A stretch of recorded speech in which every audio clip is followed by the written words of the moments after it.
Welcome to the Action Startup Mastermind series. Today I'm sitting down with Gerard Buckley, the founding partner and CEO of Jaguar Capital. Thanks for joining us today, Gerard. Pleasure, Nick. So, for those of our viewers and members who don't know you, you have an incredibly extensive experience within the financial sector. Do you mind sharing a bit of your journey with them? Oh, thank you. Probably initially, and to come forward, I left Scotia Capital after 32 years in May of '08, which is basically between the debacles of Bear Stearns and the bankruptcy of Lehman's. And at that point in time, I had two passions. One was youth and one was entrepreneurialism. I really had no idea how they were going to manifest themselves.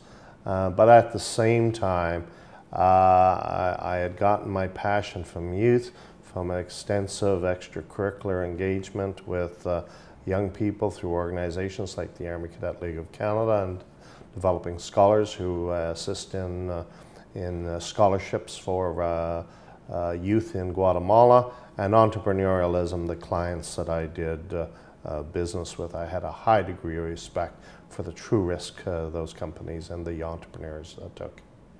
Yeah, given such a variegated response from like pure financial like services in a large firm or like providing community stewardship, you definitely had a lot of formative experiences. Are there any particular personal or professional ones that you feel that really shaped who you are today? Clearly the cadet program. I personally started as a cadet when I was 13.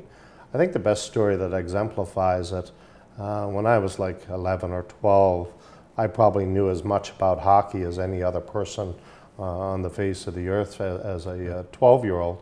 But I remember getting up in front of a group of people to talk about hockey at 12, obviously classmates, and I really froze. I was not able to speak. And then I looked at my cadet experience as a young person, as a leader, and the development over the next 3 or 4 years. And before I was 16, I was leading, groups of first 12 and then 30 and then 100 other youth before the next 3 years, or therefore before I turned 19. Very nice. Now, what were the skills that you sort of like had to cultivate? Because increasingly, as you get larger amounts of people, there's more not just like talents to manage, but egos, etc. So first of all, it's empathy with other people. It is clearly to understand what are the drivers inside other people that are either motivating them, causing them concern, etc. If you cannot empathize with another person, if you can't understand what's driving them, it will be hard to provide an environment where their success is going to be achieved. So integrity, consistency, as well as being able to create an environment for somebody else to achieve their goals. I completely agree on that. Like, how do you put forth like a nurturing environment in which like not only aligns the broader goals of a company, but that of the individual? Then you can really get synergistic effects. And of course, we were in a, Cadets is not a military organization, but it was in a military-like kind of environment. So it's getting out of bed early in the morning. It is setting goals to be achieved on a daily basis. It is both testing and challenging yourself physically and mentally. It's about confidence challenge courses. It's about going and canoeing, with 100 people, some 100 kilometers. It's about all of these kinds of tests of your own personal confidence, but you don't realize how that's going to manifest itself when you become 20 or 21 or 22 and you start in your professional career. What's really interesting about that is you're not only providing external challenges through physical feats such as canoeing long distances, but you're also providing a lot of opportunity for personal introspection. Because like, how do you, I presume, how do you develop the internal strength to overcome things, right? Like, especially when you're trying new things. Like, would you say that's reasonably true? Absolutely. You have to have the confidence. You have to have the confidence to exceed or the confidence to achieve. And the confidence comes from an inner force. But why does that inner force? Why do you have the confidence to be able to start a goal and achieve it? No different than is, where do you create the confidence? If I'm going to create strategic direction for an organization, what do I believe are the building blocks towards accomplishing that or achieving that? Well, it starts at a very basic level that you believe there is a path from point A to point B, and by setting strategic direction and nurturing the process or developing that process, you can get from a starting point to an ending point, which is the achievement of a vision or a goal. Mm. Yeah, and I think that's like even more important, especially like when a lot of people delay these activities until a much later stage of life, whether it be through education or other commitments. It's nice that you front-loaded it early. Now, would you say that a lot of the skills you learned there transition without any type of modification into like professional life, or was that like again like? No, you always need to be modifying. First of all, because your audience is not always the same. If I got these skills through the cadet program and then as a reservist in the military, when I joined Scotiabank and then Scotia Capital, the people that I'm now working with don't have a military background.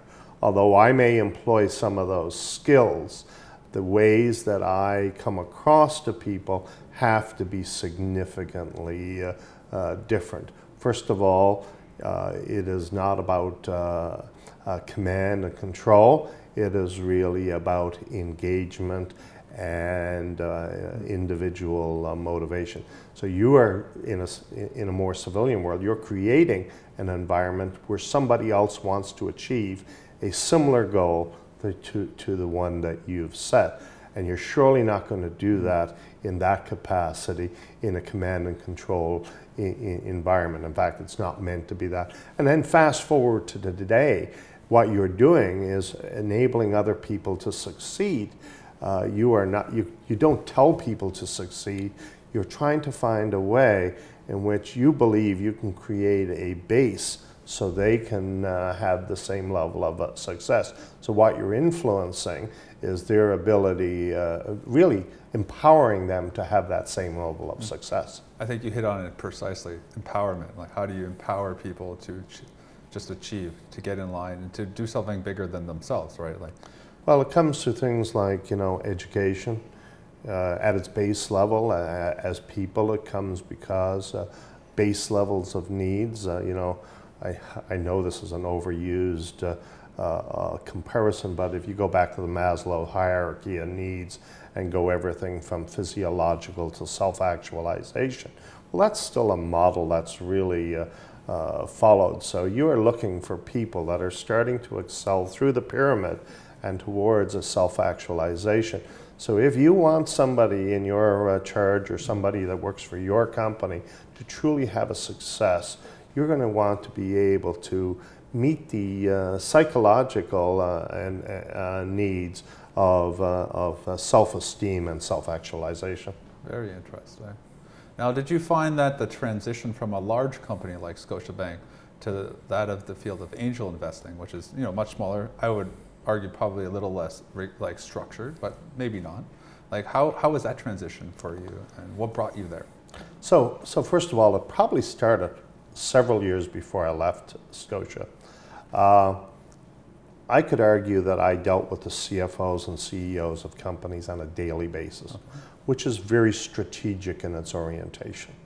Notwithstanding, on a daily basis, working for Scotia Capital, they were measuring how much revenue contribution I was making to the company, and that was very tactical. I knew I wanted to spend the latter part of my career in a very strategic role, creating strategy, driving strategy, and creating the vision for an organization to succeed. So I knew that I was not meant to spend the second part of my career in what I would call a corporate environment. I needed to be influencing day-to-day activities and day-to-day work with companies at a more strategic level. So the only way you're going to influence that is be dealing with the C-suite of a company, whether it's the founders or the senior executive of that team. So that's how I found my way from a Fortune 200 company to the earliest stage and growth stage companies. Plus the fact is, and I'll be quite honest, it was probably selfish. Very early I discovered my learning was significant. Every time I sat in a room with a young entrepreneur and a young company, I was learning something that I could not have picked. It would take me several books for every one of these interviews or presentations of a company to get the same basis of knowledge. So that was probably very selfish. So the amount that I've learned from entrepreneurs since I left Scotia in 08 and joined the angel environment in 09 was probably in the, or it's been magnitudes more than I would ever get from a university, another university degree, etc. I think it's like you got not only the contextual understanding of things you'd learned previously in finance within Scotiabank, but reapplying them to within the field of angel investment. Plus, there's a lot of other knowledge that goes on top of that, more interdisciplinary knowledge. And that's very interesting, Gerard. So first of all, you're absolutely correct. Second is, what you now have the skill is to be able to see from 5,000 feet or 10,000 feet some behavioral aspects that you know will lead a company down a path that may not be the path that is most desired. So you have enough experience that you've seen others succeed and fail. And what you're trying to bring to the table is an understanding that if you start thinking a certain way, you're going to create a different outcome. I also think like working for Scotiabank prior, you probably saw like a lot of different touch points of other companies at higher levels, and then you were able to bring it down and see it to that perspective as well. Absolutely.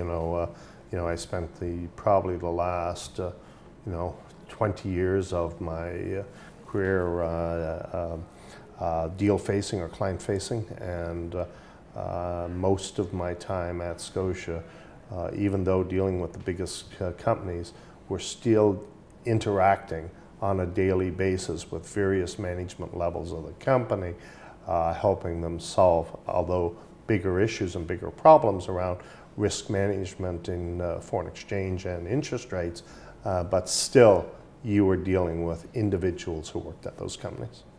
What is, for our viewers and members who are unfamiliar with Maple Leaf Angels, what is the organization?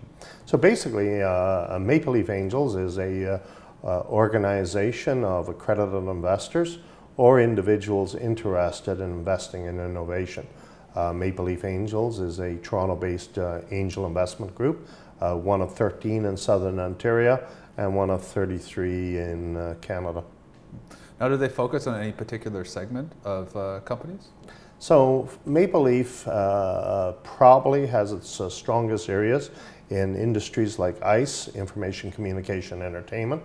We've had some strong healthcare investments. We've done a little bit of manufacturing, a little bit of financial technology. We've tended to shy away from businesses like pharmaceutical, like pharma research, or infrastructure, like bridges, etc. That kind of activity, but definitely a core competency in ICE, financial technology, and life sciences. Now, other than market conditions, are there any things that pull you towards those particular type of companies? Absolutely. ICE, information, communication, entertainment. It's sexy, it's fun. It's the next Netflix. It's the next. How are people engaging? It's whether it's what's going to be the next Facebook, etc. That's the exciting part. On the medical technologies side, wouldn't it be so cool to be part of the next company that probably finds the ability to solve retina implant surgery and call it 10% or 15% of people who can't see today to be able to see again. You know, I just think, you know, if you're part of those kinds of solutions, it would just be so rewarding. And of course, financial technology. You know, I spent 32 years in the financial services industry, so that comes as a result of just being there. Yeah, a lot of those disciplines you just mentioned, I feel, have a lot of social leverage, a lot for impact-wise, right? Like healthcare, you know, healthcare is currently being redefined. Like, how do we offer it in a more efficient and cost-effective way, while also upgrading the quality of care? Obviously, we're social beings. You know, how can we better interact with each other? How can we communicate more frequently and with better clarity? Like, there seems to be a little more of a theme here, I see.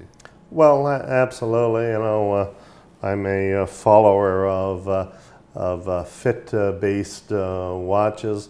At the point in time that each individual is, you know, records its daily activity, but is able to take its glucose levels, able to take its blood pressure, I believe at some point in time that the remoteness of an individual, whether you're in Canada's north, will not prevent you from getting the medical services necessary. We're probably less than 5 years away where you could wear a watch or a device and be able to fully record all of your vital statistics that a doctor would be able to look at if you were to contract an illness or disease. It's a very exciting time to live in, particularly given where technology is moving with IoT and whatnot. Now, is there a specific life cycle of companies that Maple Leaf Angels focuses on, or did they go from end to end? So, you know, life sciences generally has a longer life cycle. I invested in Shiny Ads in 2011, and we exited it last year in the fall of 2014. So that was literally less than 3 years. That's low. The average expectation often was talked about, say 5 years ago, being 3 to 5 years. But I've generally found the numbers closer to 6 to 7 years. And if I look at other investments, I see that. Medical technologies is a little longer, because when medical companies are looking for their FDA approval or CE mark in Europe or Canada Health, that's usually a 2 to 3 year process. So that adds on to it. So if I'm looking at a med tech company, I'd say the life cycle of the business from investment to an economic event is probably somewhere between 8 and 10 years. So, but in general expectation, somewhere between 5 and 6 years to 10 years. Given your large amount of deal flow at MLA, are there particular perspectives or patterns you notice amongst founders raising money? Oh, absolutely. Like in 2014, you know, we've seen some 425 companies that were processed by our staff and managing director, and you know, he brings through the funnel some, you know, 40 or 50, 60 companies that get reviewed by the investment review committee, and the organization probably invested some 10 to 12 companies. So clearly there's a big funnel in. But the national numbers, NACO, National Angel Capital Association's numbers basically say somewhere between 5 and 7% of applicants get invested in the angel networks in Canada. It's often said that MLA is trying to redefine how founders think about raising capital. What do you mean by that? So our members, our individuals, sat around, and there was really some big issues that we knew. So first of all, we would see an awful lot of companies that were very early stage, and we would typically say, come back and see us in a year. And of course, invariably they wouldn't. So we created MLA 48, which is a pre-seed investment vehicle that made decisions in 48 hours. So all of a sudden, we were putting small amounts of money in companies, and that fund closed in January of 2015, and since that date has made 4 investments. and that is partial of the redefining. Reducing the amount of time to a yes or no. Companies, I believe, just don't want to waste their time thinking they're going to get financed if they're not. So decreasing the amount of time to yes or no.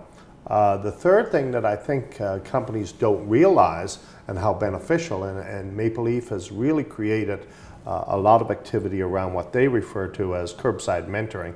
And curbside mentoring is basically a once a quarter, once every 3 or 4 months, a session where 100 entrepreneurs come together with members of Maple Leaf, and it's a speed mentoring session versus a speed dating session. So a lot of kind of activity around that. So the mentoring part of that equation is as important as the capital equation, but Maple Leaf Angels has understood that they need to be distributing these kinds of activities in the broader community, and as a result, that is some of the redefining of how Maple Leaf Angels creates engagement and differentiates themselves among the some odd 30-odd angel groups in Canada. I think it makes it seem much less transactional, and you're doing much more to engage them, and like even go back to your previous comments about like putting people first, creating an empowering environment. Like if you want better companies, you obviously have to put in your own shoe, put in your own funds initially. So one of the best questions I was ever asked by a company, a CEO of a company says, "When does the review process start?" And I said, "It just started."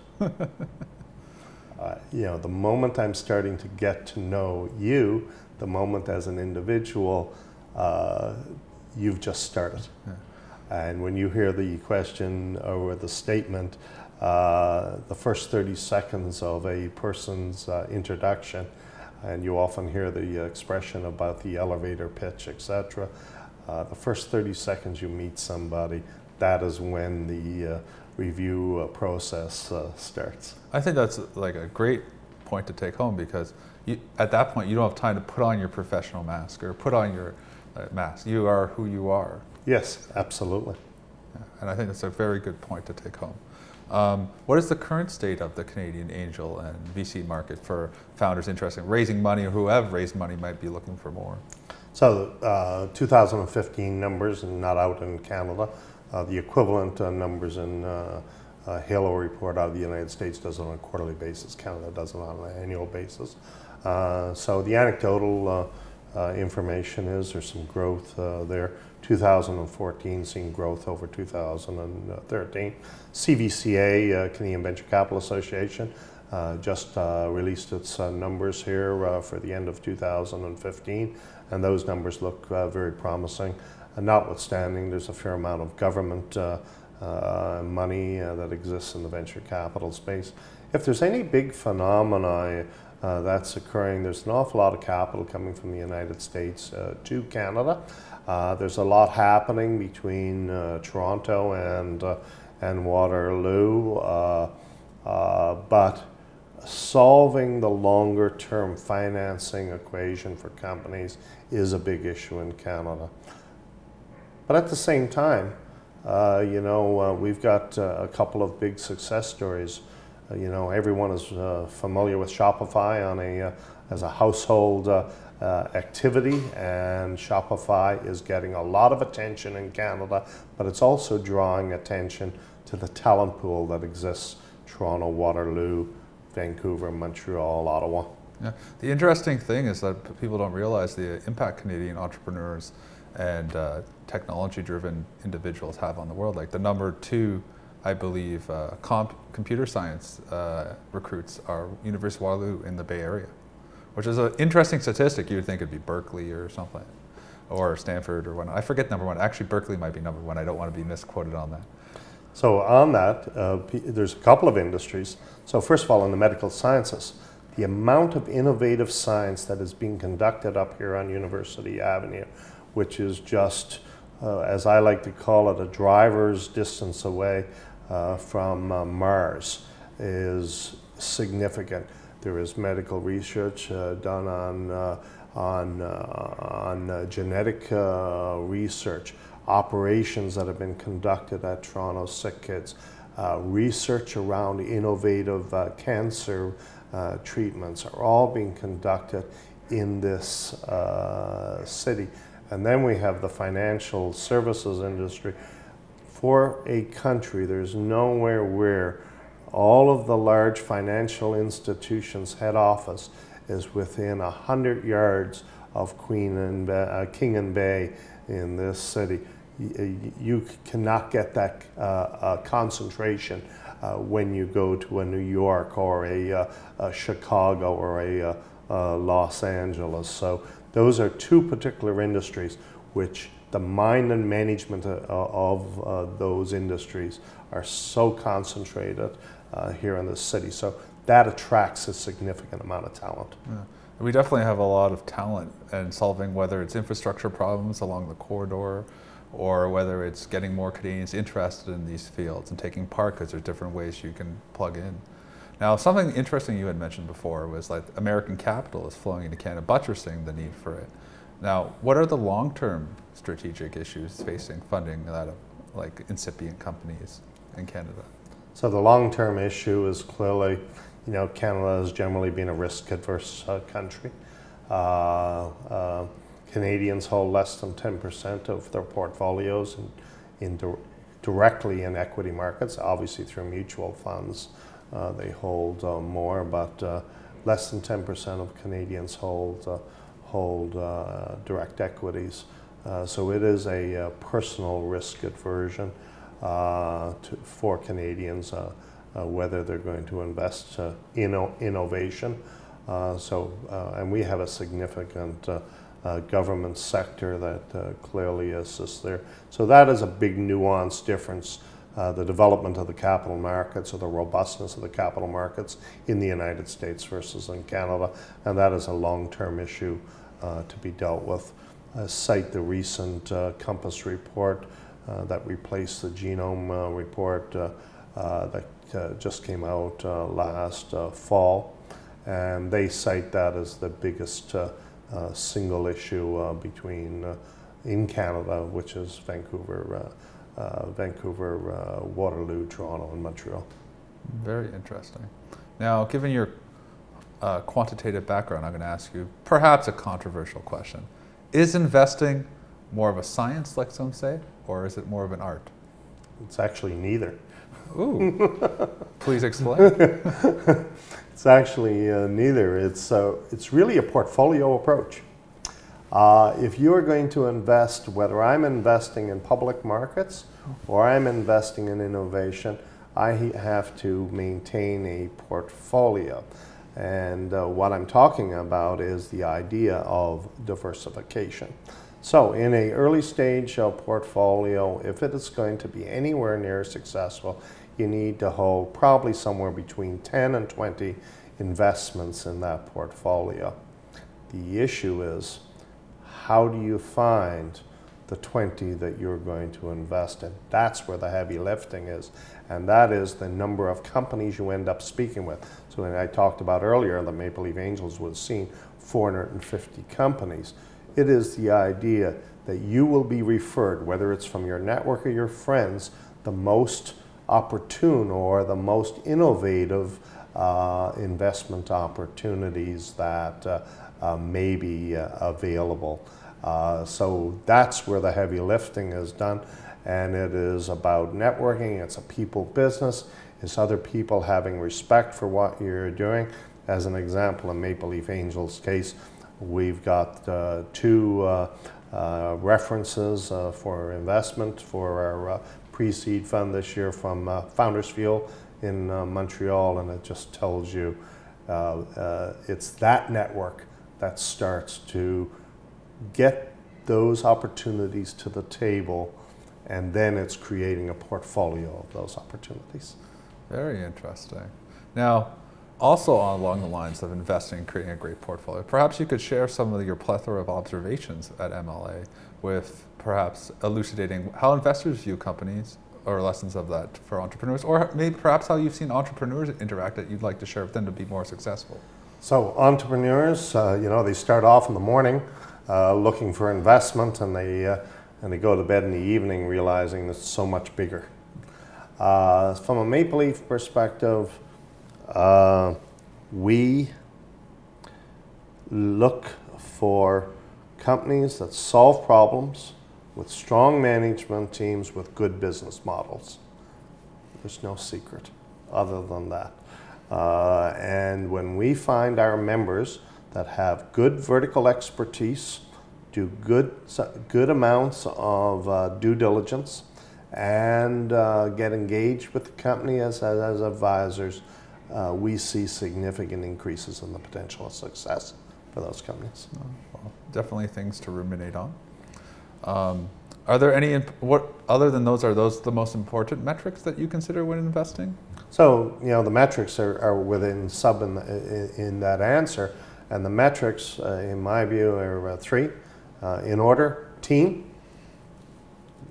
The adage is, a great idea with a bad team is worse than a bad idea with a good team. So it's team first.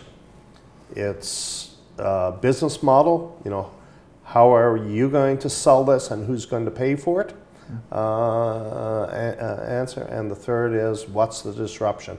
What is the problem being solved? And those are the three. Most everything in a company boils down to those three. Obviously, later on, the exit and the potential strategic investments and those kinds of things. But initially, that is what it's about. Excellent. Now, given that you see all these companies on a regular basis, what are some bigger trends you're starting to see across Canada that might be of interest to people who might start companies or who are currently at the inflection point, possibly pivoting? Like, what are you seeing? So, any company that's developing some kind of IP, whether it's around, whether it's around social media, etc., but it's IP is a big issue. If you're developing something unique that's different than others, that is significant. A lot happening in financial technology as a result of that, consumer trends, etc., data. It's happening partially because the financial institutions are taking notice. When we hear of things like peer-to-peer lending, robo-advisor, etc., that is being noticed. The interesting part in the financial technology space is the actual entrepreneurs are slightly older than the traditional ICE. In fact, many of my banker friends that would not be considered young entrepreneurs are now engaged. A peer-to-peer lending startup here in Toronto recently called Lendified is started by people, in fact all of them with 25 and 30-year banking careers. Interesting. So I guess like you transfer that intimate knowledge of the market. Yeah. Very interesting. What is Jaguar Capital, Gerard? So Jaguar Capital is an advisory practice for growth stage companies in the areas of governance, financial management, and strategy. We at Jaguar Capital are trying to help companies accelerate. We are empowering CEOs to succeed. It is a classic consulting relationship with growth stage companies where we try to make a difference for the entrepreneur and the companies we engage with. So that everyone's on the same page, would you mind differentiating between, say, an early stage company and a growth stage company? Sure. An early stage company is pre-revenue, and a growth stage company is a company that is at least taking some of its revenue from sales. Now, how do the priorities and needs change between the these two stages of companies? Like, particularly if you're focusing on the one, I imagine that there is specific nuances. So the biggest issue with, or biggest thing for growth stage company is they're driving sales. It's about working capital, managing those growth and sales, whether it's work in progress, inventory, etc. So they're driving a sales equation, and although they are tweaking their product market fit as they go along, they are looking to create sales and create growth through sales in the company. Where a early stage company is usually working on product market fit, product first, beta of product, then product market fit, and usually most of their capital comes from either bootstrapping or invested capital. How does Jaguar Capital help amplify this desire to get sales and to close sales? So basically, we work with companies as a strategic partner. So we generally work with companies where we have value, there is a value proposition. So we clearly look for companies where the company believes, demonstrated through our conversations, that we can add value to the company. If we can't add value, we generally don't do business. Now, they say that leadership can take many different forms, and presumably the tasks that the people at the helm of these companies change over time. How do you manage that, like when you partner with them? So absolutely, that leadership takes many different forms. We discussed earlier some of the principles of leadership, of empathy, dealing with companies, etc. I usually like to have a conversation with the CEO and says, what is your view of what success looks like to this relationship? If we can put ourselves forward 5 months, 6 months, a year, how will success be defined by you? And then we start looking at what we would have to do as an advisor to that company today to get to that point in time. And if that discussion is emblematic of that vision and goals of the company, I believe there is a fit between what Jaguar Capital will be doing and that company. To the leadership skills specifically within that company, that comes back, whether it's in Jaguar Capital, for Jaguar Capital, or for the company, of the integrity, engagement with employees. How do we move this to the next level? How do we maintain our consistency? All of those kinds of things are the day-to-day leadership skills that will contribute to that, whether it's company-based or Jaguar Capital. As you transition from the fluent and emergent states, often associated with incipient enterprises, are there any sort of structures that help maximize the success in the long run that you would recommend? Absolutely. So initially, we hear the concept of advisory boards talked about, and it was just recently BDC done some research that actually tells us that companies with advisory boards or boards of directors have 24% higher sales and 18% higher productivity. So that research was done in the spring of 2014 by BDC in Canada, and that is really the first piece of research and the most recent piece of research that tells us the difference for when you start employing a stronger structure within a company. The stronger structure also, on an anecdotal basis, creates more confidence in the management's ability to succeed. It also shows the confidence of the CEO and the management team to attract other people to the company. And of course, as it attracts other people to work within the company, it also attracts investors. Yeah, I completely agree. Like, as you start from nothing, it's a lot easier to put good structure in than to tear down the entire house once it's built. Absolutely. Now, how do you ensure that the advisory board members are qualified or a good fit for a company? Because one rotten egg spoils the lot. How do you work with that problem? So basically, we have a model that looks at a skills-based model, and we basically talk to the company about the skills that they believe are necessary for the success of the company.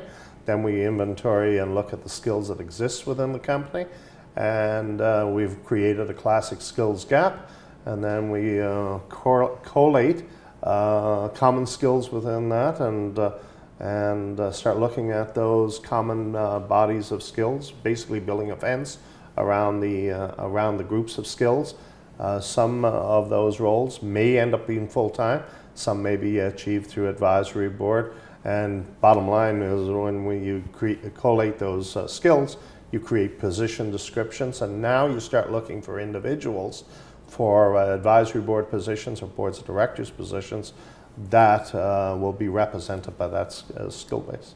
It also sounds like it's tailored to the individual companies rather than just top-down. Oh, absolutely. It's very much not a top-down. It is a in the boardroom whiteboard exercise.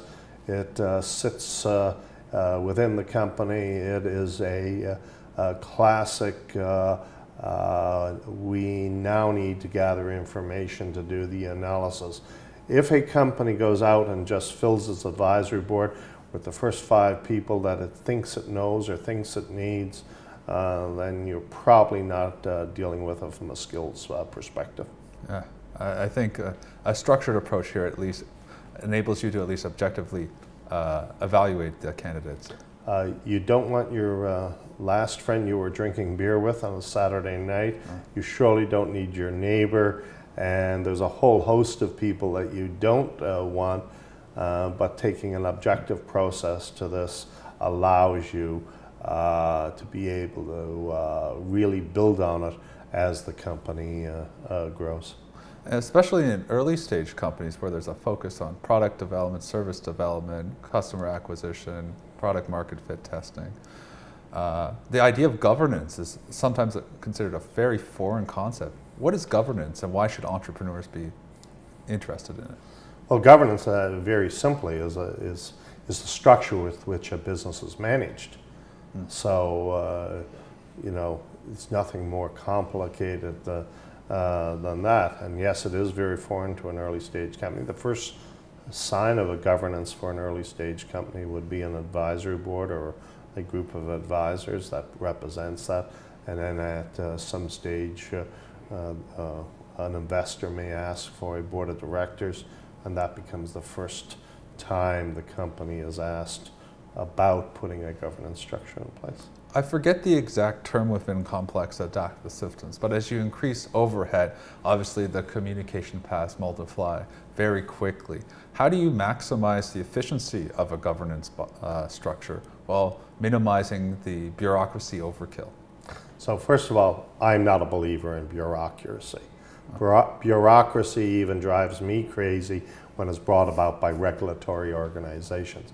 So I'm a person that believes in management by objective or output versus input. If you manage input in a company, you're basically micromanaging the business. If you manage the company by output, you're basically looking for a results-driven business.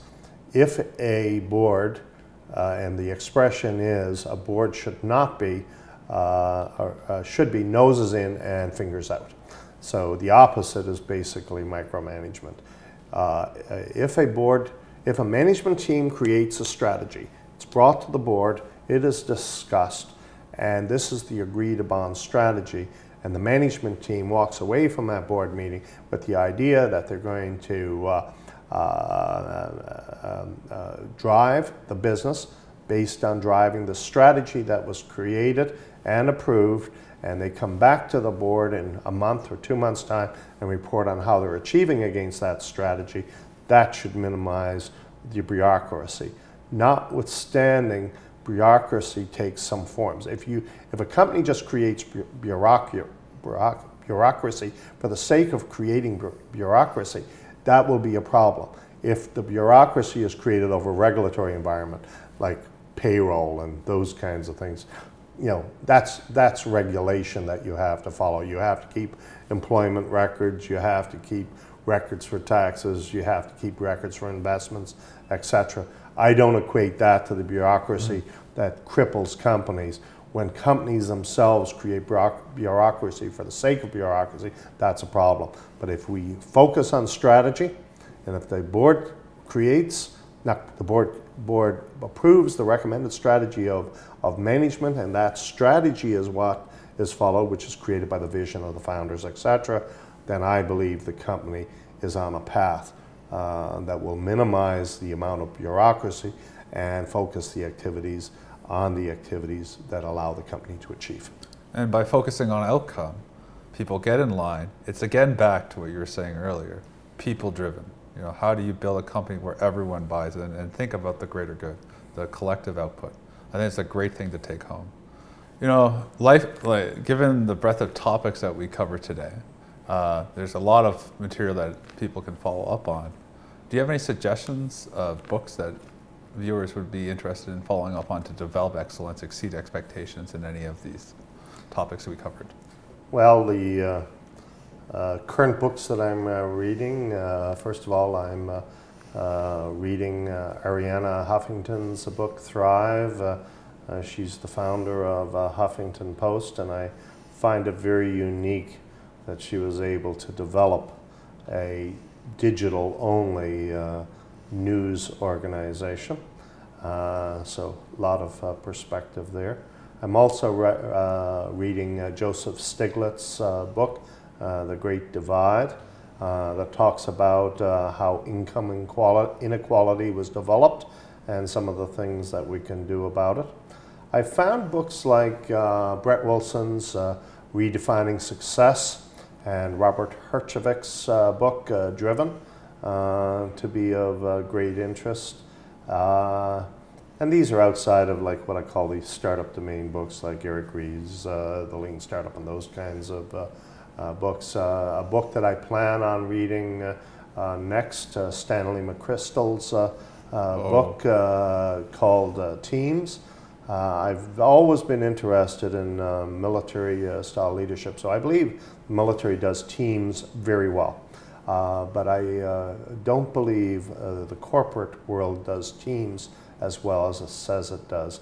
I don't believe it walks the talk to the degree it says, and I believe military leadership does teams better than the corporate world.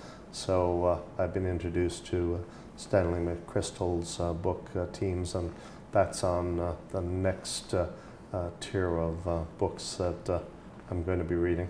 I'm going to have to take a look at that one. Teams, you say? Teams. Okay, I'll look by at Stanley McChrystal's. McChrystal, General Stanley McChrystal. Oh, fantastic. Always good for information, Gerard. Finally, to close this interview, what are some takeaways you'd like to leave our viewers with? So the big one is, from my perspective, I view the world, success as a path and not a destination. I believe we are in control of our personal destiny. I believe we can control, or it's not about controlling what you do. I often say, you know, we are all people of dreams. And being a person that thinks about whether you dream it or not, it's just you live life by going out and living out the dream that you see. You know, not to use Nike's statement, but just go and do it. But at the same time that you achieve your vision and your goals, you always have to think about the as I call it, the little guy. We don't always have the same opportunities as each other. So we have to be responsible for a broader society or a broader community. And I think we have to always be individuals who think of others and how we develop and how we achieve the goals we set out. So most recently, I have been a mentor with the Mentorship Partnership, which is a part of Toronto Region's Immigrant Employment Council. And this is an organization that attracts mentors for new Canadians who are trying to get employment in Canada. So it's each of us will choose how they do it, but you know, I believe if you live your life by a purpose-driven life. In actual fact, there's the words, the purpose-driven life comes from a book called, written by Rick Warren. However, I've recently heard those terms used by a famous mayor of Mississauga, Hazel McCallion. And if Hazel McCallion can live her life at 95 years of age in a purposeful way, we should be able to do the same. Thank you so much for sharing your journey, your passions, and insights with us today, Gerard. It's great talking with you. Absolutely a pleasure. Hope to have you back again. Take care. Look forward to it. Thank you.